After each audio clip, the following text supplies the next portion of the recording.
Ito na po ang nangyayari sa refugee camp ngayon. Ito na po sila. Sa ilang minuto lang po nasa sa YouTube na itong video na ito. May Yan. post mo sa YouTube? Oo, si Dennis. Ito representante ng Coronadal South Cotabato. Taga Greenyo. Oh, lakas makapink ng bag. Pinalayas sa kanilang bahay, wala silang matutulugan. Yan, ang gulo-gulo ng room.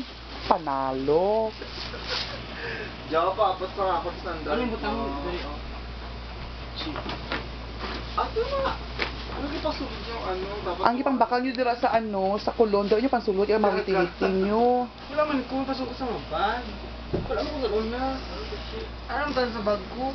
Amo ganyan purpose, sige baka ka muna kanin sa nakatalang yung ipang bakal nyo sa kulon. Uy, madurot ang pagkaon din eh. Ano yung na namon? Dapat, ang inyong ipang bakal sa kulon, doon ang butang nyo. Nagamit ko naman abi. Tingnan, lago na eh. Mga lago mo dahil. Lago na lang butang. Tapos ang iba na bag, na lang yung butang para ano.